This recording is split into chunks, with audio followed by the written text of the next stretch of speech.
अस्सलाम वालेकुम नाजरीन, जालो न्यूज़ में आपका खुशामदीद। मैं हूं आपका दोस्त शाहिलाल।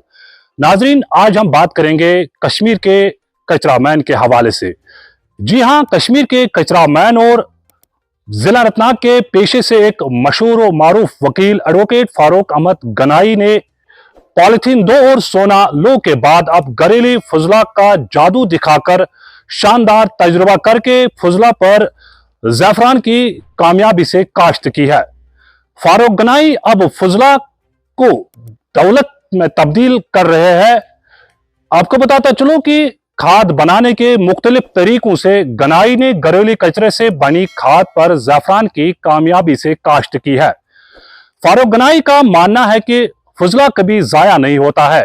फारूक गनाई का दावा है कि फजला को दौलत में तब्दील करने का नया इकदाम रोजगार पैदा करने के अलावा नौजवानों को मंशियात और दीगर मनफी सरगर्मियों से दूर रखना है। आइए आपको फारूक गनाई की ये नया इकदाम के हवाले से खुसूसी रिपोर्ट से आगाह कराएंगे।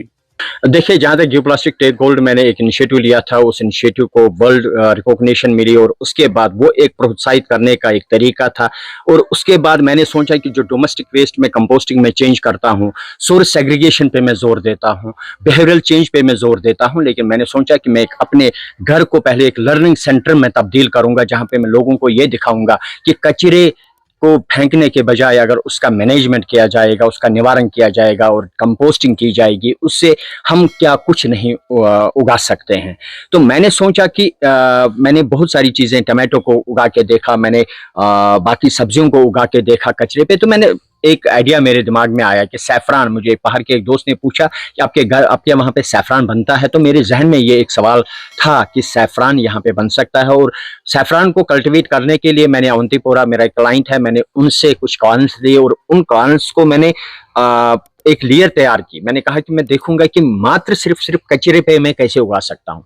मैंने सूखे पत्ते पहले एक लेयर मैंने क्रिएट की, उसके बाद वेट डोमेस्टिक वेस्ट, जो मेरे घर से डोमेस्टिक वेस्ट निकलता है, जिसमें केले का छिलका, प्याज का छिलका, लहसुन का छिलका और अंडों का छिलका और मुख्तलिफ जो सामग्री घरों में जो बच जाती है, मात्र माँ सिवाय कि हमारा जो चावल वगैरह जो बचते हैं या बाकी चीज़ें बच, वो हम जानवरों को डालते हैं। जानवर भी उस पर अपना गुजर बसर करते हैं। और जो बाकी चीज़ें जो फेंकने वाली होती हैं, लोग उसको सड़कों पे फेंकते हैं, लोग दरियाओं में फेंकते हैं कचरे को। मैं समझता हूं कि वेस्ट मैनेजमेंट का सबसे बढ़िया तरीका है सोर्स सेग्रीगेशन और बिहेवियरल चेंज को अगर आप इंटीग्रेट करेंगे, आपस में इंटीग्रेटेड फार्मिंग में चेंज करेंगे, होलिस्टिक डेवलपमेंट में जितने भी सारे इनिशिएटिव्स गवर्नमेंट के हैं, मैंने उनको बरोकार लाके मैंने सैफरान की कल्टीवेशन की। आपने देखे कि कैसे यहाँ पे फूल उगे और मात्र सिर्फ 20 दिन में, शायद मैंने किसी कुछ फार्मर्स के जो वीएन के फार्मर्स हैं, मैंने उनसे पूछा, उन्होंने कहा कि इसमें अक्टूबर के बाद में जो ये स्टार्ट होता है, पहले वो पत्ते निकलते हैं, पता नहीं क्या। लेकिन मैंने देखा,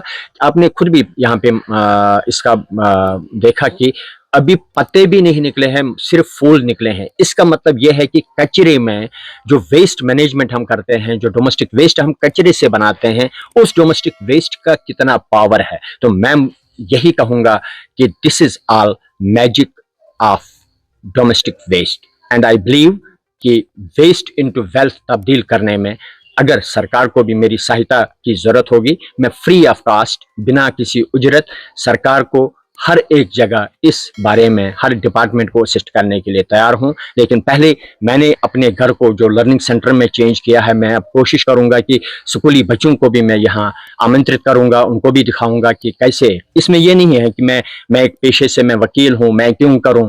तो मैं समझता हूं कि अगर किसी को जहनी परेशानी हो, अगर कोई जहनी बीमारी में मुब्तला हो, वो मेरे कहने पे एग्रीकल्चरल एक्टिविटीज और सोर्स सेग्रीगेशन और वेस्ट मैनेजमेंट में काम करे, उनकी जहनी परेशानी भी दूर होगी, बेरोजगारी भी दूर होगी। और मैं उम्मीद करूंगा कि आने वाले कल में फिर एक बार मैं एक नए इनिशिएटिव के साथ नाजरीन के सामने हाजिर होऊंगा।